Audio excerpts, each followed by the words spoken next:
গোধূলির আবছা আলোয় গ্রামের পথ ধরে হেঁটে যাচ্ছে একটি ছাগলের পাল। দৃশ্যটি একেবারেই স্বাভাবিক, কিন্তু পালের মাঝখানে থাকা একটি লম্বা লোমওয়ালা ছাগল হঠাৎ এমন ভঙ্গিতে হাঁটতে শুরু করলো যেন সে গ্রামের পথে নয়, নামই কোনো ফ্যাশন শো র্যাম্প ওয়াক করছে। সামাজিক মাধ্যমে ছড়িয়ে পড়া ভিডিওতে দেখা যায় অন্য ছাগলগুলো স্বাভাবিক ভঙ্গিতে এগিয়ে গেলেও এই ছাগলটি মাথা উঁচু করে আত্মবিশ্বাসী ভঙ্গিতে হেলে দুলে পা ফেলছে। তার হাঁটার ছন্দ আর শরীরী ভঙ্গি দেখে অনেকেই মজা করে এটিকে ক্যাটওয়াক বলে মন্তব্য করেছেন। ভিডিওটি তুরস্কের একটি গ্রামীণ এলাকায় ধারণ করা হয়েছে।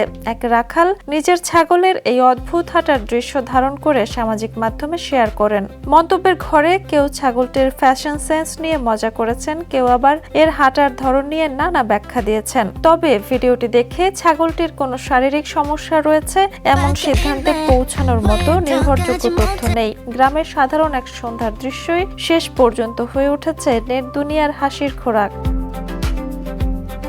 Jhuma Mridha, the news. দেশে দেশে সবার সাথে, দ্য নিউজ।